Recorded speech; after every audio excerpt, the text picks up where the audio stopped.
Hello guys, welcome to viral news. Guys, latest voting trend क्या कहते हैं?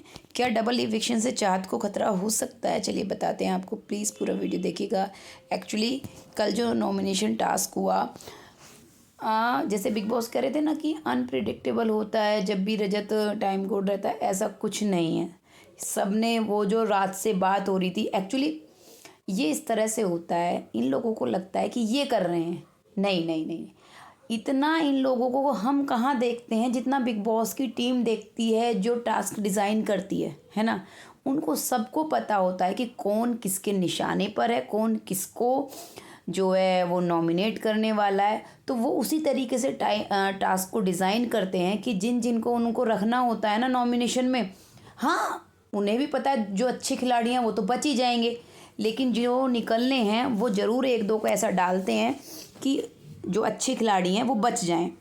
एक दूसरा ये भी रहता है कि जब जब ये लोग नॉमिनेशन में आएंगे, मतलब इतने इतने लोग एक दूसरे के सामने, तो किसको वोट्स ज़्यादा मिल रहे हैं उससे भी उन्हें पता चलता है कि शो में किसका दम ज़्यादा है, कौन ऑडियंस के बीच दबदबा बनाए हुए।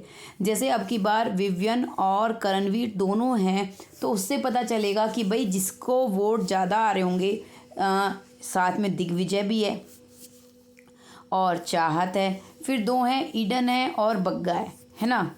अभी डबल इविक्शन की बातें इसलिए हो रही हैं क्योंकि इस हफ्ते इविक्शन नहीं हुआ, उससे पहले इविक्शन नहीं हुआ, तो इविक्शन लगातार टाला जा रहा है। अब जब भी होगा वो डबल ही होगा, थोड़ा सा एक होता है ना शो में इंटरेस्ट क्रिएट करने के लिए। अब ऐसे में आज आपने प्रोमो देखा होगा, चाहत को घर में एक बड़ी भूमिका दी गई है जो टाइम गॉड का टास्क होने वाला है।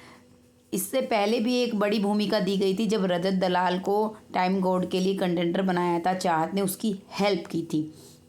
गाइस, यहाँ पर टॉप पर अभी विवियन ही चल रहे हैं, तो करणवीर उन्हें कहीं टक्कर नहीं देते हैं वोटिंग में। इनफैक्ट मैं आपको बताऊं, अगर विवियन को कोई वोटिंग में टक्कर दे सकता है वो या तो वो रजत है या दिग्विजय। इसके अलावा किसी में हिम्मत नहीं है विवियन को वोटिंग में टक्कर देने की।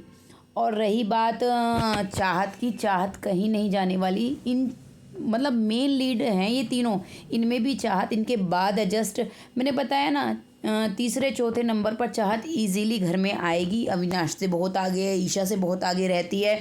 अभी ईडन और बग्गा बहुत नीचे हैं, चाहत से बहुत नीचे। पर फिर भी अगर उनके फैंस हैं चाहत के तो वोट करते रहें, क्योंकि उसी से ये अंदाज़ा होता है कि किसकी पावर कितनी है ना। ये तो मेकर्स को भी यहाँ अंदाज़ा होगा कि ईडन और बग्गा को कितने ही वोट आएंगे। बग्गा इससे पहले जैसे जब भी नॉमिनेट हुआ है बच जाता है, जैसे भी बचता है, तो उन्हें पता है, जैसे जैसे उनको ये तो पता ही रहता है ना इतने वोट्स आ रहे हैं इस खिलाड़ी के लिए। शिल्पा का घर में कोई योगदान, मतलब योगदान तो काफ़ी कर रही है, वो सबसे बड़ा मुद्दा उसने ही बनाया हुआ है, दोनों को पकड़ा हुआ है विवियन और करण को, लेकिन उसको वोट्स बिल्कुल नहीं आएंगे। सबसे ज़्यादा जो धड़ाम साबित हुए हैं इस घर में अविनाश और ईशा हैं, जो सबसे ज़्यादा उसमें है कि भाई हाँ हम कितना बड़ा धमाका कर रहे होंगे बाहर, हमारी ये चर्चे हो रहे होंगे। भाई इन लोगों को कोई पूछ ही रहा, कौन वोट करेगा इन्हें? इन्हें विवियन के फैंस ही वोट्स करते हैं। अगर विवियन और अविनाश, ईशा और चाहत आ जाए ना, तो मैं गारंटी दे रही हूँ ईशा का पत्ता कट जाएगा, क्योंकि विवियन के फैंस तो विवियन को ही वोट करेंगे ना, इन दोनों को तो करने से रहे फिर। तो ऐसे में ऐसा नॉमिनेशन होना चाहिए, मज़ा तब आए।